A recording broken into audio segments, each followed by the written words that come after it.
Welcome sa hallway ng ABS-CBN. Pak, ako pinakahayag diri karon. Padaplin mo mga artistahan mo. Wow!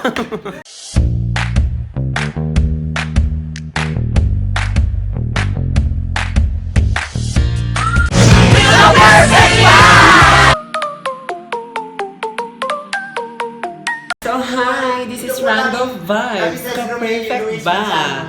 So, the reason jud nga nganong na ako diri sa Manila kay naa jud dapat ko interview from Los Angeles, California. But unfortunately, wa siya na dayon kay ang passport ni Ma'am Effing Barker. Nagka-problema iyang passport. So, sa embassy. Oo, nagka-problema iyang passport. So, wala, gituloy na lang jud kay na-book naman ang ticket diri sa Manila. So, gidayon na lang jud siya. Enjoy lang jud naman ang moment diri and today unexpected kaayo nga Oo, nga tambay lang mi diri sa ABS-CBN then gi-chat lang nako sa Ate Brenda nga gusto nako siya makita in person o gusto ko magpa-picture sa iya ha. Og ni-reply jud dayon siya nga anhi mo diri sa backstage kay nag-taping me for GGV. My God, nag-alinga sa jud ko. Kaswerte pa nako. Kaya ito ba nila nga nakita ko. Pagkakunti mo, nakita mo si Brenda, parili mo gnaw. Mas lata lang siya. Wow! Gitsaka-tsaka ba? Hindi ka mo mapatay jud ko. Hi guys! Hi! This is ngawa po'y tatsa. Ay, di po dito siya, private kay kinabuhi. Saan na lang yung mga million dito sa yung mansion. Dito kasagang. Diba? So, isa siya sa mga nagpasulod kay Ate Brenda sa Miss Q&A. Ayun, Hi po! Diba? So, namin dali rin sa dressing room. Kay ano pa sila dito, taping pa sila. Welcome sa hallway ng ABS-CBN. Pak, ako pinakahayag dali karon. Padaplin mo mga artistahan mo. Wow! Hi guys! So, welcome to hallway of ABS-CBN. Ako yung pinakamaliwanag. So, ayan, andyan sila Samuel B, Angelica Panganiban, Randolph Mapanganib, at saka si John Lloyd Cruz. Eto, sino to? Babahan na siya. Gusto kang tahok? Tahok! So, ayan, andito din tayo sa dressing room ng mga bidaman na kung saan nag-shoot sila ngayon for GGV.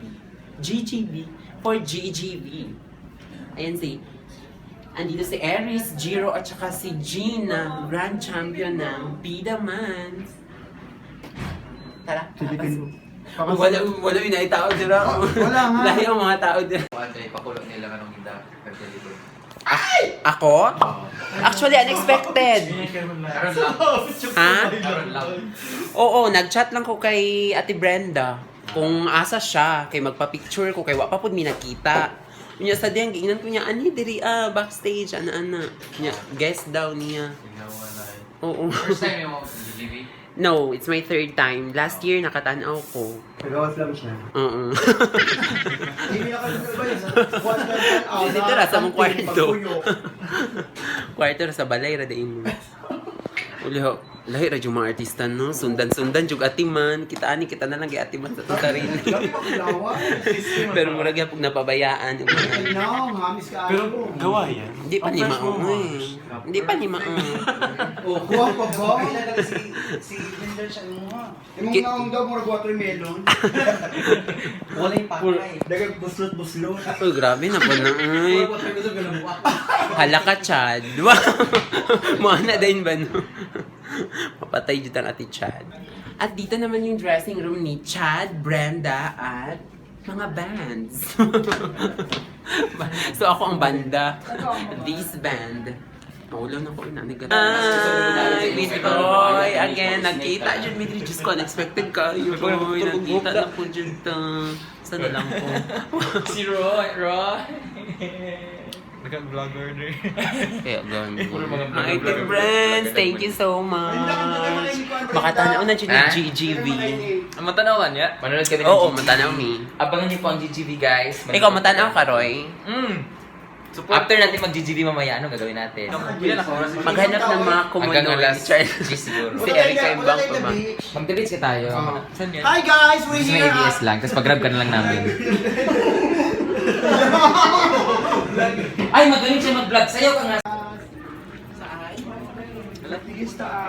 Kamis ba? Ka-perfect ba? Hi! So, namin karoon sa hallway. Ay, tama ba? Mo ba yung hallway? Sa ABS. Ayun o, ayan ang doon. Sa kay plano nila niya. What's up, mananap? I'm sorry, Snake. Basta mananap ko, Roy. Nasa naman ka? Pakaulawan siya ko ni mo din.